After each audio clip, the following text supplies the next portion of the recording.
अगर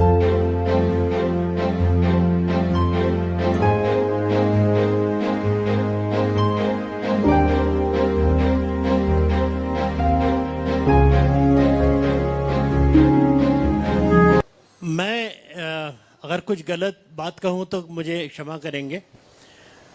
मैं आप लोगों के त्याग को देख करके हमेशा हैरान रहता हूँ। मुझे लगता है कि ऐसी कौन सी ताकत है जिसके चलते आप लोग इस तरह से त्याग कर देते, पूरे संसार को तज देते हैं। उसके अलावा हर तरफ से न खाना, न पीना, न सोना, एवरीथिंग। तो ये देख देख करके मैं हैरान रह जाता हूँ। जबकि हम बचपन से जैसे बड़े होते रहे तो हमें लगा कि जिम्मेदारियों का बोझ पूरा करना ही शायद जिंदगी है, या हमारे होने का कारण क्या है, या हमारे होने का औचित्य क्या है। तो ये मैं आज तक समझ नहीं पाया, और जैसे जैसे उम्र बढ़ती जाती है तो यही सवाल बार बार घूम के आता है। तो महाराज जी, आपने तो इतने त्याग किए, आखिर हो सकता है देवता के सानिध्य आपको मिले हों, तो किसी के होने का औचित्य क्या है? आखिर ये रैट रेस के खत्म होगी।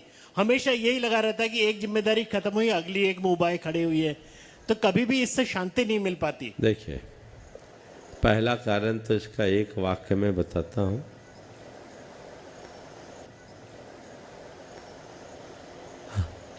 जिम्मेदारी निभाना और जिम्मेदारी को ओढ़ना, इसके अंतर को समझ लो।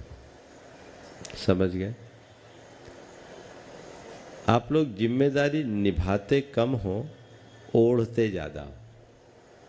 और जो लोग जिम्मेदारियों को ओढ़ के बैठ जाते हैं, वो पूरी ज़िंदगी जिम्मेदारी पूरी करते करते पूरी कर देते, जिम्मेदारियां अधूरी रहती।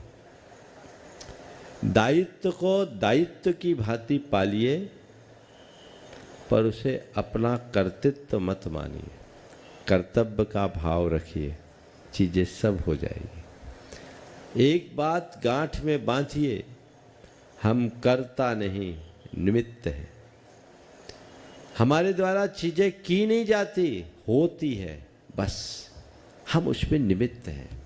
ऐसा करिएगा तो फिर आपको जिम्मेदारियां सामने नहीं दिखेगी, जो सामने है कर लीजिए। दूसरी बात, त्याग तप संयम की बात आपने की, ये सब हमारे मन के ऊपर निर्भर करता है। जिन चीज़ों को हमारा मन स्वीकार कर लेता है, वो कठिन होने पर भी सरल बन जाती है, और जो चीज़ें हम मन से स्वीकार नहीं पाते, सरल होने पर भी कठिन लगती। अनुभव के लिए एक बात कहूँगा, सामान्य रूप से धूप में बैठना कोई पसंद नहीं करता, करता है क्या? पर जो क्रिकेटर है, क्रिकेट के मैदान में 6-6 घंटे तक मैच खेलते हैं।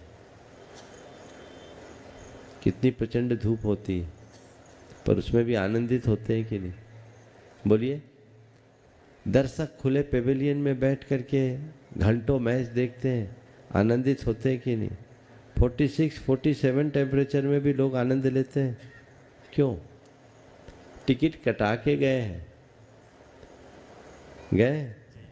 ऐसे बोल दो कि 5 मिनट तुम धूप में बैठ जाओ, झुलस जाओगे। धूप की बात तो जाने दीजिए, आप अपने कमरे में जाओ और एसी ऑन होने में विलंब हो जाए तो हालत खराब हो जाएगी। तो क्या हुआ? चीज़ों को स्वीकार करते ही कठिनाई भी अच्छी लगने लगती है, और स्वीकार न होने पर अच्छाई में भी कठिनाई का अनुभव होता है। आप लोगों को हम लोगों की चर्या में कठिनाई दिखती है, और हमें हमारी चर्या में आनंद दिखता है। आपसे एक सवाल और करूँगा। आप अभी हम जैसे साधुओं के सामने खड़े हैं, आपको कैसा प्रतीत हो रहा है? अपने जीवन से हारे, थके, पस्त, लस्त पस्त व्यक्ति से मिलने आए हो, या अपने किसी मस्ती में डूबे हुए किसी साधु के सामने खड़े हो? क्या लग रहा है? नहीं, बिल्कुल ऐसा ही लग रहा है जैसे आपने कहा कि आप अपनी धुन में रहते हैं, कभी कोई निराशा का भाव नहीं। अब आप फिर क्यों कहते कि आपका जीवन कष्ट में? जब लोग बोलते हैं आप लोगों के जीवन में बड़ा कष्ट, कष्ट कहाँ है? कष्ट तो आपकी आंखों में। समझ गए? हम तो मस्त हैं। और एक मंत्र देता हूँ, कष्ट को स्वीकार लोगे तो मस्त रहोगे, और कष्ट का प्रतिकार करोगे तो त्रस्त रहोगे, पस्त रहोगे। एक्सेप्ट करो, चीज़ों को एक्सेप्ट करेंगे, रास्ता ठीक होगा। सुरेश जी बदवानी।